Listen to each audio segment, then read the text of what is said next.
Seja bem-vindo a mais um tempo de reflexão.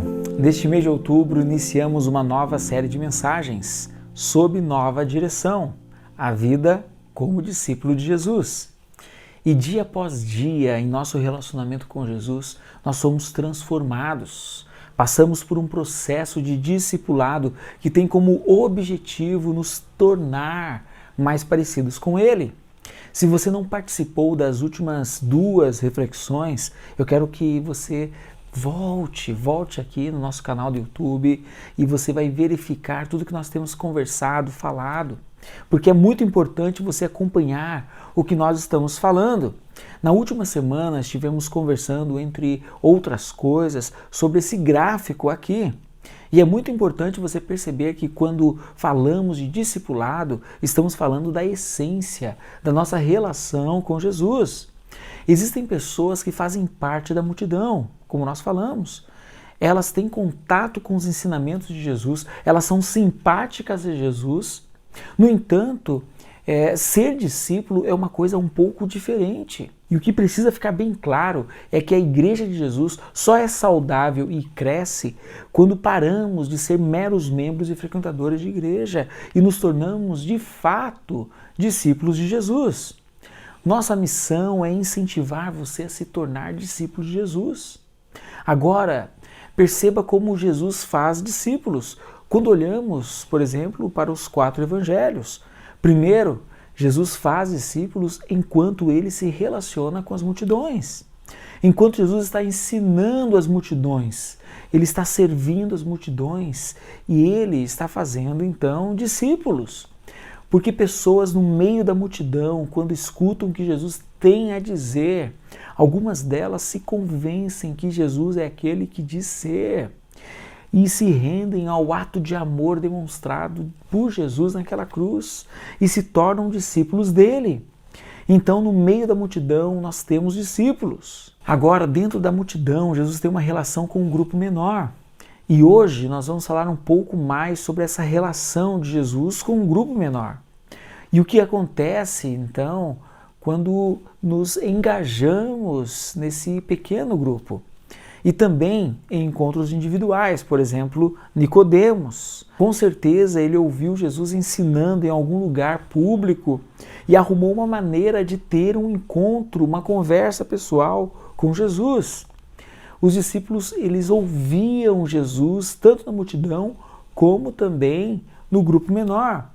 Mas uma vez ou outra os discípulos chamam Jesus para perto e fazem perguntas ali onde eles buscam esclarecimentos que dizem respeito às crises pessoais deles. Em tudo isso, Jesus anuncia o reino de Deus às multidões, esclarece o que significa isso aos seus discípulos, mantém encontros individuais, tudo pensando em equipá-los, em prepará-los, homens e mulheres, para a missão no mundo. Porque o propósito final de nos tornarmos discípulos de Cristo é fazermos a diferença na sociedade, é fazermos a diferença no mundo. Aonde quer que nos encontremos, precisamos fazer a diferença. Seja qual for a nossa área profissional, como discípulos de Jesus, somos enviados para sermos sal da terra e luz do mundo. Agora, o que tudo isso significa quando nós falamos da igreja local? O que precisamos entender é, primeiro, que toda igreja local precisa pensar se as suas atividades são consistentes e coerentes à proposta de fazer discípulos. Porque senão, teremos atividades e programações que não servem a este objetivo. Então precisamos pensar como igreja local se existe consistência entre a relação da atividade que se faz, da programação que se faz, com o discipulado proposto por Jesus. Segunda coisa, precisamos entender por que fazemos o que fazemos como igreja. Qual é a filosofia de ministério, qual é a base bíblica para isso? Por exemplo, os nossos encontros maiores, como esse, que chamamos também de cultos, os nossos encontros maiores são o que chamamos de espaço das multidões. Nós não partimos do pressuposto de que todos que participam desse culto, deste encontro, sejam de fato discípulos. Alguns vieram, de repente, acompanhando alguém que é discípulo de Jesus. Outros estão tateando, investigando, tentando checar o que está acontecendo. Mas nem todos tomaram ainda a decisão efetivamente de se tornarem discípulos de Cristo.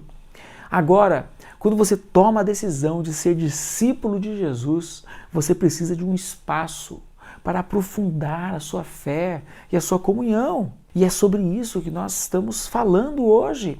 E nos encontros de mentoria e aconselhamento, você pode dissipar as suas dúvidas e pode tomar as decisões coerentes, então, como discípulo e continuar a sua caminhada como discípulo de Jesus. E na medida em que você é impactado pelas palavras de Jesus, a sua fé ela se consolida. E isso acontece nos grupos menores e também por meio da mentoria e aconselhamento. Você se torna alguém que faz a diferença na sociedade. Você se torna alguém que realmente é sal da terra e luz do mundo. Nós precisamos de uma maior consciência e intencionalidade para que estes momentos como esse, você participando desse encontro, não como um evento, mas como algo que faz parte da sua formação como discípulo, você possa realmente crescer, porque talvez estejamos numa igreja local participando de cada encontro como se fosse um evento, ou participando de um pequeno grupo como se fosse uma atividade opcional, ou participando de momentos de aconselhamento e mentoria, mas sem de fato perceber o que tudo isso significa. Nós estamos aqui porque somos discípulos de Cristo. E Jesus está no nosso meio, Jesus está nos ensinando através da sua palavra. Nós nos reunimos em grupos menores, em pequenos grupos, para aprofundarmos o nosso conhecimento do que Jesus disse e nos deixarmos, por meio do encorajamento mútuo, crescermos em nossa caminhada com Jesus. Tudo isso faz parte de um processo de discipulado com Cristo. Na semana passada, nós trabalhamos mais propriamente a questão da relação entre Jesus e as multidões. E falamos que quando Jesus nos evangelhos se relaciona com as multidões, ele acolhe as multidões, ele chama as multidões, ele ensina e instrui as multidões, ele cura os seus enfermos, ele supre as suas necessidades, ele se compadece das multidões. E o interessante é que, lendo os evangelhos, nós vemos que a maioria dos momentos relatados nos evangelhos em que Jesus está com seus discípulos, ele não está sozinho, ele está, na maioria das vezes, diante da multidão. Ou ele está com os discípulos lidando com os fariseus, os escribas, ou outras pessoas que o estão questionando por alguma questão, ou ele está ensinando as pessoas. Agora, trabalhamos na mensagem passada 2 princípios. Primeiro, enquanto Jesus ensina as multidões, os discípulos escutam os seus ensinamentos. Os discípulos estão no meio da multidão, ouvindo o que Jesus tem a dizer.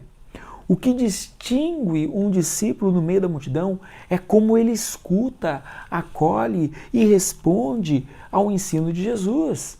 Discípulo que é discípulo, ele ouve, ele acolhe o ensino e ele é transformado. Pessoas que simplesmente escutam e não se deixam transformar é meramente parte da multidão. E vimos também na mensagem anterior que, enquanto Jesus ensina e serve as multidões, os discípulos observam e aprendem como fazer.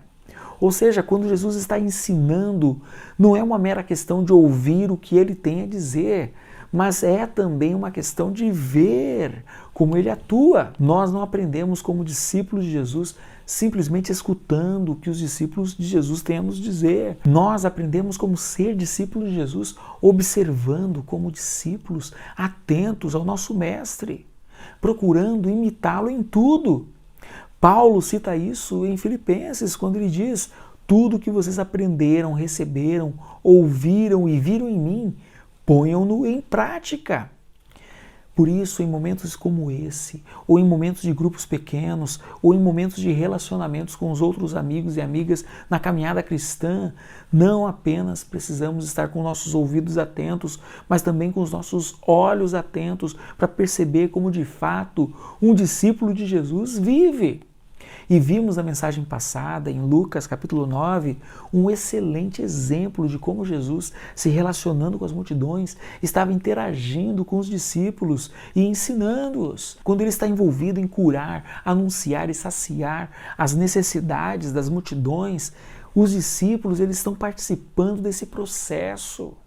Os discípulos estão sendo desafiados constantemente por ele. Essa série e essa reflexão, ela se torna uma oportunidade para pensarmos qual é o nosso nível de relacionamento com Jesus. Qual é o nível de relacionamento com Jesus que queremos ter? Simplesmente fazer parte da multidão. A multidão, ela se reúne para ouvir o que Jesus tem a dizer. A multidão, ela acha interessante algumas coisas, ela discorda de outras coisas, ela tem simpatia por Jesus. Ela está esperando ali que Jesus faça algum milagre para ela ficar admirada. Ela até está esperando, olha, Jesus vai resolver o meu problema. Mas existem pessoas que vão passar pela vida no meio da multidão e jamais vão se tornar discípulos de Cristo. Mas você pode tomar uma decisão de sair do meio da multidão e dizer: eu quero ser um discípulo de Jesus. Agora, essa não é uma questão de mera verbalização. Se você toma a decisão de ser discípulo de Jesus, você precisa se envolver num grupo menor. Porque existe uma dimensão do discipulado de Cristo que demanda que você esteja em um relacionamento com os outros discípulos de Jesus. Existe uma dimensão do nosso crescimento como discípulos de Jesus que jamais vai acontecer na nossa vida se nós nos mantivermos meramente no meio da multidão. Se somos discípulos de Cristo, precisamos dessa dimensão de um grupo menor. Marcos, capítulo 4, um dos textos que nos mostra Jesus em um tempo a sós com seus discípulos, olha só o que diz: quando, porém, estava a sós com seus discípulos, explicava-lhes tudo. Esse versículo nos mostra que uma das coisas que acontecia quando Jesus ficava sozinho com seus discípulos, Jesus os esclarecia. Nesse contexto, Jesus esclarece. Nesse contexto, Jesus ensina coisas que ele não ensina diante da multidão. Jesus fala coisas para os seus discípulos na dimensão do grupo menor, o que ele não fala no meio da multidão. Por exemplo, você pega João capítulo 15, que Jesus fala da videira. João 17, aquela oração que Jesus faz. Tudo isso acontece no contexto de um grupo menor. A multidão nem sequer toma conhecimento disso, a não ser quando os evangelhos, então, eles são escritos.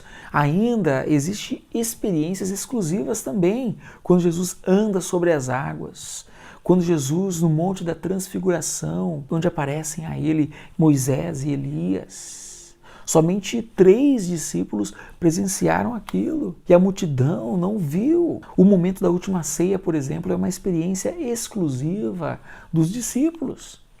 Ser discípulo tem seus privilégios, fazer parte do grupo pequeno de Jesus, que ele oferece só para aqueles que são efetivamente discípulos. Quando você lê o relato que antecede a prisão e a morte de Jesus, quando Jesus está naquele jardim, Getsêmani, quando Jesus convida os seus discípulos para um momento, de profunda intimidade, ele, naquele momento, ele abre o coração, ele diz: a minha alma está profundamente angustiada. Cheguem perto de mim, estejam comigo, orem comigo. O pequeno grupo é um momento e espaço para nós falarmos das nossas fragilidades, abrirmos o nosso coração também. Jesus nos ensina isso. Jesus compartilhava nos grupos menores acerca da sua fragilidade. E ainda, é no grupo menor que existe o desafio ao engajamento, à missão. Jesus não investe na vida de um grupo menor de forma aleatória. Eles vão fazer a diferença na sociedade. Eles vão dar continuidade à missão que Jesus iniciou. Agora, uma pergunta precisamos fazer aqui. Aonde você se encontra? Você ainda está no meio da multidão? Ou você se diz discípulo, mas ainda vive anonimamente no meio da multidão? Ou a terceira é a melhor opção. Você se assume como discípulo de Jesus e já decidiu caminhar para dentro de um grupo menor. Veja a importância desses dois ambientes no processo da nossa transformação, tendo como foco principal a relação de Jesus com os discípulos e como foco secundário a nossa relação com a igreja, com a palavra de Deus no encontro maior e os grupos menores, que são os pequenos grupos. E esse gráfico, ele nos ajuda a entender algumas coisas. Veja só, na linha vertical você tem o nível de desafio que é lançado. Quanto mais alto, maior a intensidade. Mais baixo, menor a intensidade do desafio. Na linha horizontal você tem o nível de afetividade, alta afetividade e baixa afetividade. Agora perceba, ambientes onde existe baixo nível de desafio e baixa afetividade, as pessoas tendem à apatia e à indisposição. Por exemplo, se as mensagens pregadas nos encontros de reflexão não desafiam as pessoas e o relacionamento entre as pessoas que frequentam a igreja não tem uma conexão afetiva, aquele é um ambiente no qual a apatia e a desconexão permeia por todo o povo. Agora, você pode estar num ambiente onde exista alta intensidade de desafio, mas baixa afetividade. Uma igreja onde normalmente ela é forte no grupo maior e no momento da pregação. Mas se você tem uma baixa conexão com as pessoas, você escuta o desafio, é desafiado, mas você não dá conta de corresponder aos desafios. E você vai se sentindo sozinho, e você vai se sentindo desamparado, e você não vê ninguém ao seu redor para te ajudar. E então a tendência é você cair no desencorajamento. O outro quadrante são ambientes onde existe alta afetividade, mas baixo desafio. Por exemplo, existem igrejas que funcionam assim. As pessoas estão ali naquela igreja por décadas, juntas. Todas elas se conhecem muito bem, todas elas sabem o nome das pessoas que estão ali, dos filhos, dos netos. Todo mundo sabe a data de aniversário de todo mundo. Um liga para o outro no dia do seu aniversário. Tem toda essa afetividade, né? Mas não existe crescimento. Então, aquele ambiente é caracterizado pela estagnação. Por quê? Porque as pessoas estão na zona de conforto. Mas o discipulado de Jesus se dá nesse quadrante, onde existe alta intensidade de desafio e alta afetividade. A alta intensidade do desafio nos move à transformação. A alta afetividade nos move ao encorajamento. O que acontece então numa igreja que concentra suas ações nos encontros maiores somente e, consequentemente, na pregação desafiadora? A tendência é a igreja ter muita direção, a igreja sabe onde precisa ir, mas ela somente sabe. Falta engajamento, mas por não ter uma conexão afetiva, tende ao desencorajamento, tende ao desânimo. Por outro lado, precisamos atentar para o fato de que grupos menores tendem à afetividade, mas existe o perigo dos pequenos grupos se tornarem também uma zona de conforto. No entanto, o que acontece quando você resolve trabalhar em sinergia com os encontros maiores e com os encontros menores? O que acontece numa igreja se ela começar a ver o momento do grupo maior, esse momento da exposição da palavra, esse momento dos desafios, em sinergia com os momentos do pequeno grupo, onde as pessoas se conectam, onde as pessoas compartilham dificuldades, onde as pessoas esclarecem dúvidas. Pensa nisso. A tendência é que tenhamos a transformação e encorajamento vindo desses dois ambientes. Perceba a importância de uma igreja possuir esses dois ambientes. Eu diria que as igrejas que têm, por exemplo, somente um ambiente dos encontros maiores, a tendência é uma alta rotatividade das pessoas. ela cresce, muitas pessoas vêm, mas muitas pessoas também se vão. Por quê? Porque pessoas são desafiadas, mas por não terem conexão com outras pessoas, elas também vão embora. Mas também igrejas que são muito fortes, mas somente na afetividade, elas também tendem a não crescer, mas sim a estagnação, porque se fecham e não se abrem para acolher outras pessoas. Agora, igrejas que percebem esses dois ambientes, os encontros maiores e os encontros menores, tendem à transformação e ao encorajamento.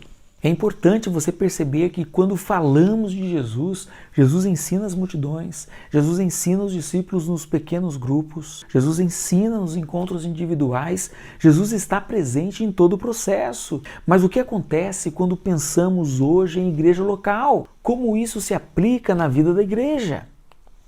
Primeira coisa que você precisa ponderar e reconsiderar na sua vida como cristão é o derramamento do Espírito. Veja isso no ministério de Jesus. Jesus fala às multidões, Jesus ensina nos pequenos grupos e em encontros individuais, mas Jesus morre numa cruz, ressuscita no terceiro dia e ele diz, antes de ser levado aos céus, que ele enviaria o Espírito Santo de Deus. E quando o Espírito Santo de Deus é derramado sobre a igreja, o que acontece? Absolutamente todo discípulo de Jesus passa a ter a presença de Cristo na sua vida. Você recebe o Espírito Santo de Deus, o Espírito Santo de Deus passa a ser parte integrante da tua vida. Por isso, muito cuidado com o que você faz com o teu corpo, porque o teu corpo agora é um templo, é a habitação do Espírito Santo. E o Espírito Santo te dá dons para você servir as pessoas que estão ao seu redor. Em outras palavras, quando paramos para pensar nessa grande revolução que é a descida do Espírito Santo sobre a igreja, lá em Atos capítulo 2, perceba, no Antigo Testamento, alguns reis, profetas, sacerdotes e indivíduos, eles tinham o Espírito Santo. Não todo o povo, era somente alguns. Mesmo durante o ministério de Jesus, os discípulos estão com Jesus, mas os discípulos ainda não têm o Espírito Santo. Mas a partir do momento que o Espírito Santo é derramado sobre toda a igreja, emerge aí essa doutrina, que nós chamamos dentro da teologia reformada, que é o sacerdócio universal de todos os santos. É muito importante você perceber as implicações disso, porque no meio evangélico brasileiro, boa parte das pessoas que frequentam as igrejas ainda estão condicionadas ao paradigma católico romano, do sacerdote, do padre que está acima de todos, e o povo que depende do padre, que depende do sacerdote, o vê como um intermediário do sagrado junto ao povo. E muitas pessoas passam a frequentar igrejas evangélicas, vendo no pastor uma espécie de uma mistura de padre, de médium. E isso não é bíblico. Biblicamente não existe diferença alguma aos olhos de Deus de quem eu sou e quem você é. Somos discípulos de Jesus. Talvez a única diferença que nós temos é funcional. Há uma hierarquia, mas funcional. Deus dá dons aos seus discípulos. Deus me deu dons da área que equipa a igreja para a missão, o ensino. E Deus te deu dons em outras áreas. Eu quero mostrar para vocês 21 princípios de mutualidade que a Bíblia nos apresenta. Se eles são princípios, eles precisam estar na vida do discípulo. E se eles precisam estar na vida do discípulo, isso acontece e se dá numa esfera de grupo menor. Veja só, primeiro, Romanos 12:10 diz: dediquem-se uns aos outros com amor fraternal. Dediquem-se uns aos outros. E isso só é possível numa esfera menor. Alegrem-se com os que se alegram, chorem com os que choram. Isso só é possível quando você está inserido no contexto de um pequeno grupo. No grupo pequeno, você exercita essa expressão maior de alegrar-se com os que se alegram, de chorar com os que choram. Ainda, aceitem-se ou acolham-se, essa é a palavra aí, uns aos outros da mesma forma que Cristo os aceitou. Pessoas são acolhidas, não meramente quando a gente diz assim, muito obrigado pela sua visita à nossa igreja. Não, Elas são acolhidas quando elas são recebidas nas nossas casas, quando a gente telefona para elas, quando a gente ajuda elas a se integrar em nossa igreja. E ainda mais agora que vamos começar o desenvolvimento dos trabalhos em pequenos grupos. Ainda, sirvam uns aos outros mediante o amor. Se Deus derramou sobre cada um de nós, como discípulos, o Espírito Santo, Deus nos deu dons. E esses dons você pode não ter a consciência de quais são, mas eles estão dentro de você, colocado por Deus. E o melhor caminho para você ganhar consciência de quais são os seus dons é se engajando no serviço às pessoas. Levem os fardos pesados uns dos outros e assim cumpram a lei de Cristo. Você está carregando um problema na sua vida, você tem sofrido solitariamente e esse negócio tem sido algo pesado, um fardo para você. Que tal você deixar outras pessoas te ajudarem a carregar? No meio da multidão é difícil alguém perceber isso, mas num grupo pequeno com certeza fica mais fácil. Dessa forma podemos levar os fardos pesados uns dos outros. Sujeitem-se uns aos outros por temor a Cristo. No grupo menor é um momento onde alguém, um líder, um cristão maduro, escuta uma expressão meio equivocada de alguém dizendo: olha, eu estou fazendo um negócio. E essa pessoa mais madura percebe que aquele negócio é meio nebuloso.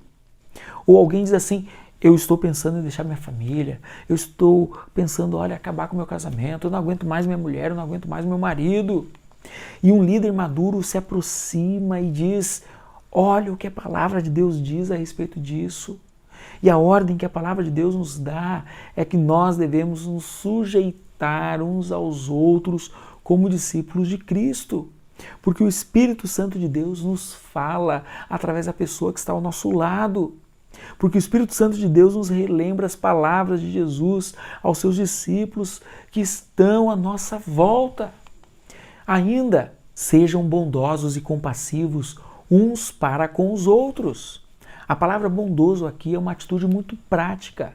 Não é uma atitude conceitual, não é uma pessoa dizendo: olha, eu gosto muito de você, eu fiquei sabendo que você está passando por dificuldades, eu sei que você tem 3 filhos pequenos, olha, Deus te abençoe, eu vou estar orando por você. Não! A palavra bondade aqui aponta para algo muito maior. É uma disposição em fazer algo prático, além de orar. É você agir concretamente em direção àquela pessoa. Isso é ser bondoso. E essas ações são mais percebidas num contexto de grupo pequeno. Sejam mutuamente hospitaleiros sem reclamação. É receber o diferente, é receber o novo. É receber o estrangeiro, é acolher pessoas, é disponibilizar a sua casa para os pequenos grupos acontecerem, é tornar a sua casa um lugar onde pessoas serão edificadas, impactadas e transformadas pelo poder do Evangelho. Pessoas que serão abençoadas por sua amizade, pessoas que são abençoadas pelo seu companheirismo, sua atenção, o seu acolhimento. Eu conheço gente, e eu e a Esther somos assim também, que quando olha as suas casas, já pensam em como utilizar esse espaço para receber pessoas, para ter comunhão com pessoas, seja em momentos de pequenos grupos, ou seja em momentos de uma simples comunhão, recebendo um irmão, uma irmã, visitas em sua casa. A nossa casa pode ser um lugar da manifestação do poder de Deus na vida das pessoas. Vemos isso acontecendo nos evangelhos, em Atos dos Apóstolos. E fica tão explícito isso no final ali da carta do apóstolo Paulo aos Romanos, quando ele saúda tantos irmãos e irmãs, dizendo a igreja que se reúne na casa deles. É maravilhoso isso. Ainda, suportem-se uns aos outros. E a palavra aqui, suportar, não é aquela coisa assim, tipo, eu suporto o João, eu suporto a Maria, eu suporto aquela pessoa. Não! A palavra suportar aqui é como aquela coluna que sustenta a ponte. É você perceber que uma pessoa está passando por um momento difícil e você ir lá, ser um suporte para ela naquele momento de dificuldade. Ainda, perdoem as queixas que tiverem uns contra os outros.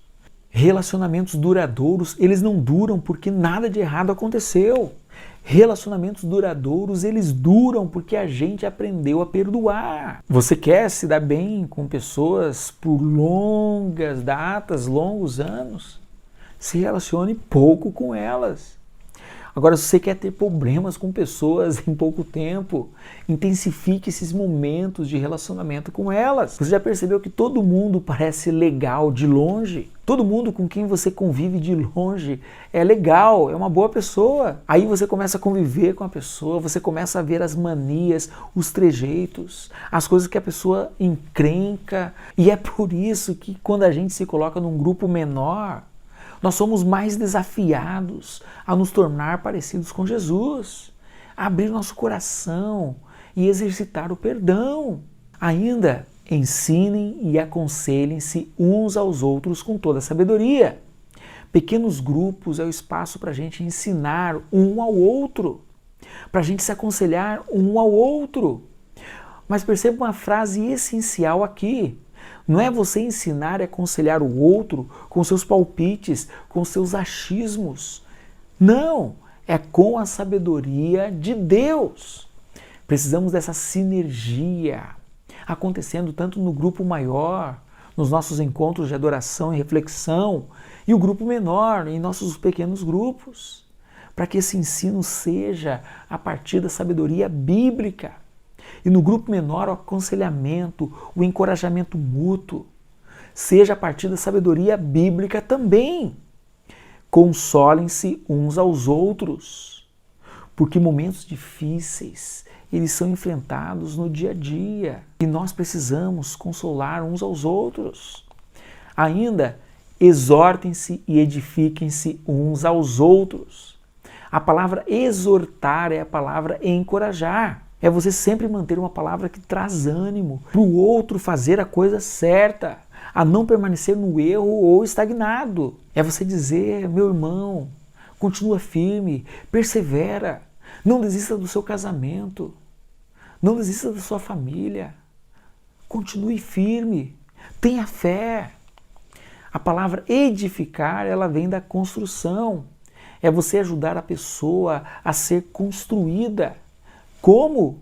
Por meio de palavras, por meio do ensino, do aconselhamento uns para com os outros.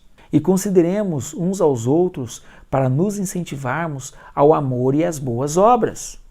A palavra considerar aqui é quase sinônimo de elogiar.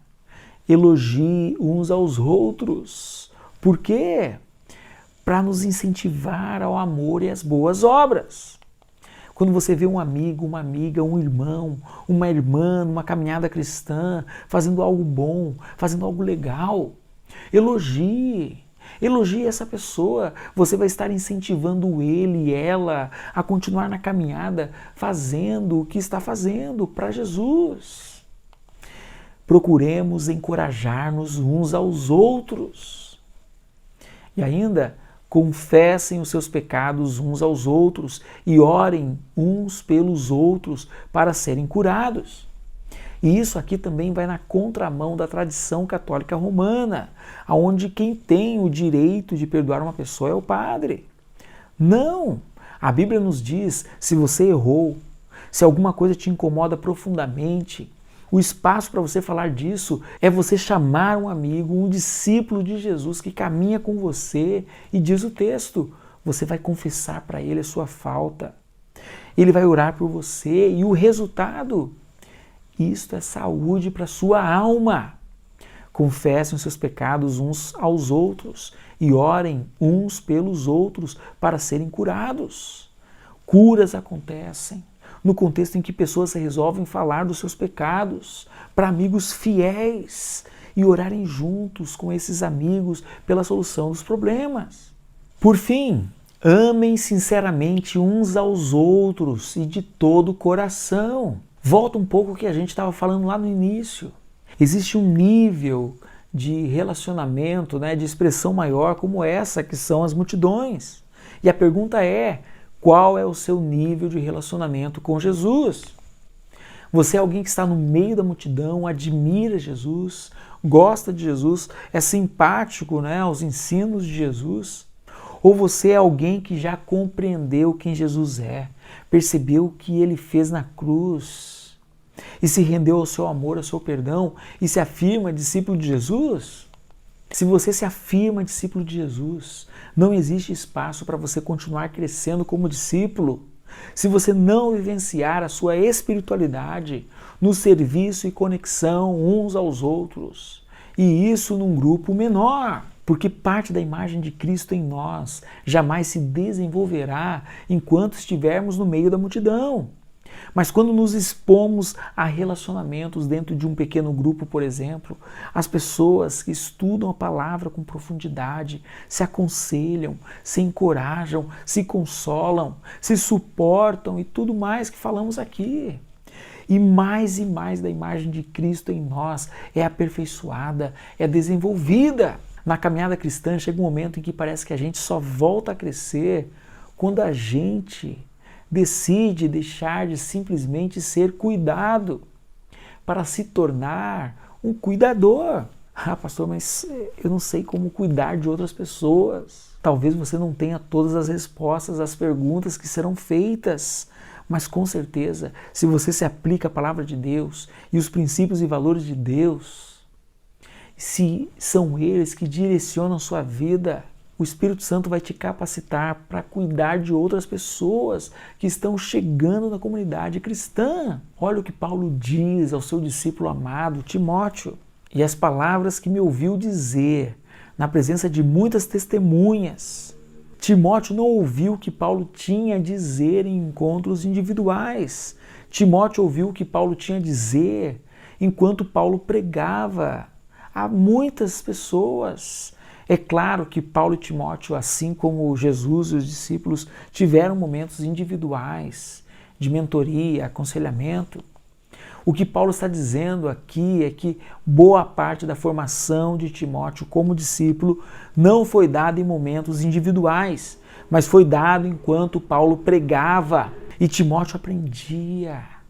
E agora Paulo fala: olha, Timóteo, o que você me ouviu dizer na presença de muitas testemunhas. Você precisa replicar isso, você precisa oferecer isso para outros. E aí ele diz: confias a homens fiéis. E essa palavra, esse adjetivo fiel, diz respeito ao caráter cristão. É uma pessoa que está em dia nos princípios e valores, na sua vida pessoal, na sua vida familiar, na sua vida profissional. Porque se você vai cuidar de outras pessoas, você precisa ser exemplo, você precisa ser inspiração. E isso não significa que você vai ser perfeito. Você deve ser alguém que se mostra temente a Deus, que luta para não errar. Mas quando erra, você cai de joelhos, pede perdão, reconhece o seu erro, se levanta e continua a sua jornada. Uma outra característica é que sejam também capazes de ensinar outros. E aqui a gente está falando de habilidade, ou seja, pessoas de caráter e habilidade. É fundamental e importante que um líder que cuida de outros tenha caráter e habilidade. Quando a gente fala do povo de Deus e cuidado das pessoas, nós precisamos envolver essas duas coisas, caráter e habilidade. Só caráter sem habilidade é um desastre. E só habilidade sem um caráter também. Assim, eu quero encerrar lançando alguns desafios para você. Primeiro, você já tomou a decisão de deixar de ser multidão e se tornar discípulo de Cristo? Segundo, se você é discípulo de Cristo, onde está o teu grupo menor? Quem são as pessoas com quem você está caminhando junto? Existem expressões de sua caminhada com Jesus que só vão ser lapidadas na sua vida num contexto de grupo menor. Por isso, aqui em nossa igreja local, estaremos também trabalhando com os pequenos grupos. Terceiro, será que não chegou o momento de você dar mais um passo na sua caminhada com Jesus, deixando de ser alguém que só é cuidado, para se tornar alguém que cuida de outros? Isso, na realidade, mexe com a nossa zona de conforto. Mas como nós vimos na mensagem passada, Jesus ele faz isso constantemente com seus discípulos. Jesus nos desafia a sairmos da nossa zona de conforto. Porque quando a gente sai da nossa zona de conforto, a gente cresce. Porque quando a gente só participa de um encontro, você vem tranquilo, só para ouvir, você se senta e tudo bem. Mas quando você ganha uma responsabilidade de cuidar de outros, você tem que se preparar mais, você tem que buscar mais conhecimento, você começa a ficar mais atento a tudo que está acontecendo, tomando nota de tudo que é pregado, tudo que é ouvido. Você está atento aos encontros de adoração, reflexão, aos pequenos grupos, tomando nota, anotando, lendo a palavra de Deus todos os dias, estudando um pouco mais, porque você agora é responsável em cuidar de outras pessoas. E sabe o que vai acontecer na sua vida? Você vai crescer, amadurecer, porque agora você não é simplesmente alguém que é cuidado, mas é alguém que cuida. Por isso eu queria convidá-lo, diante dessa palavra, a fechar os seus olhos e se colocar diante de Deus em oração. Vamos falar com Deus?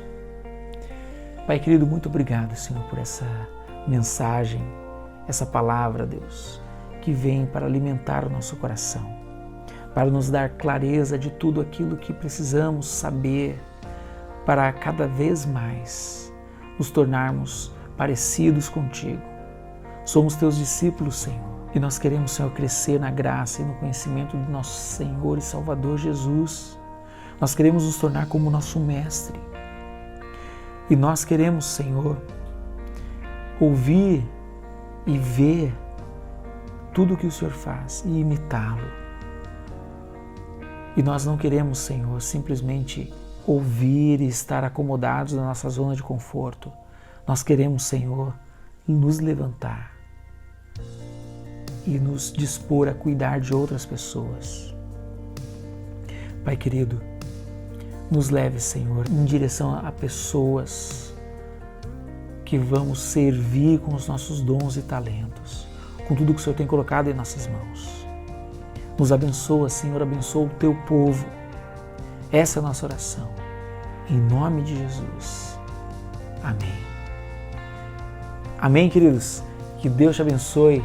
Tenha uma ótima semana. Forte abraço.